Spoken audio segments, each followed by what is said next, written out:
Hi guys, അപ്പം നമ്മൾ നമ്മുടെ കോളേജിനകത്ത് എത്തിയിട്ടുണ്ട്. സോ ഇന്ന് മൺഡേ ആണ് ആൻഡ് ഞാൻ ഇന്നൊരു ചെറിയ വ്ളോഗ് എടുക്കാമെന്ന് വിചാരിച്ചിട്ടുണ്ട്.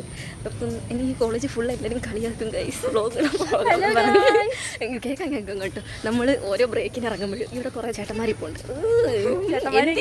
അയ്യോ എന്തിനാണോ എന്തോ എന്നെ വെറുതെ ഹലോ എന്നും പറഞ്ഞ് കളിയാക്കും.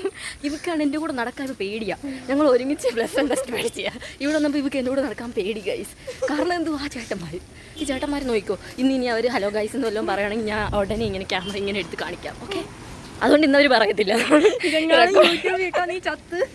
പിന്നെ എനിക്കങ്ങനൊന്നും ഇല്ല ഗൈസ്, എനിക്ക് പിന്നെ ഉളുപ്പൊന്നും ഇല്ല, അതുകൊണ്ട് കുഴപ്പമില്ല. ആരെന്ത് പറഞ്ഞാലും എനിക്കൊന്നുമില്ല. ഓക്കെ ഗൈസ്, നമ്മളങ്ങനെ ക്ലാസ് കഴിഞ്ഞ് ഇറങ്ങിയിട്ടുണ്ട്. ഉച്ചയ്ക്ക് ഫുഡ് കഴിക്കാൻ പോകും ഗൈസ്. നമ്മളിതാണ്ട് ഉണ്ട് നമ്മൾ കഴിക്കാൻ.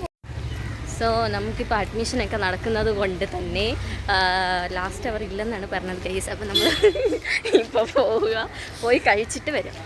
എൻ്റെ വീട് ഞാനിവിടെ അടുത്ത് തന്നെ ഒരു വീട് എടുത്തിട്ടുണ്ട്. എൻ്റെ വീടല്ല, സോറി, റെൻറ്റിന് വീട് എടുത്തിട്ടുണ്ട്. സോ നമ്മൾ അവിടെ പോയി ഫുഡ് കഴിച്ചിട്ട് വരാം.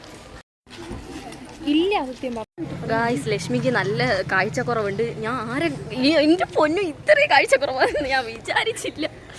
ഞാൻ എന്തെങ്കിലും പറഞ്ഞാൽ അവൾ കാണത്തു പോലും. അപ്പോൾ നമ്മൾ കഴിക്കാൻ വേണ്ടി പോവാണ്. എടി, എന്തെങ്കിലും ഒരു കരിഞ്ഞ സ്മെല്ല് വല്ലതും വരുന്നോ? എന്തേലും നോക്ക്. എന്തുവാ വരുന്ന്? എവിടെ? എൻ്റെ അടുത്തോട്ട് വന്ന് കരിഞ്ഞ സ്മെല്ല് വല്ലതും വരുന്നോ? കുളിക്കാത്ത സ്മെല്ല്? എടി അതല്ല, എൻ്റെ കുടല് കരിയുന്നു ഗായ്സ്, വിശന്നിട്ട്.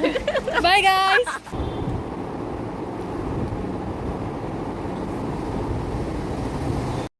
ഇതാണ് എൻ്റെ ഔട്ട്ഫിറ്റ്.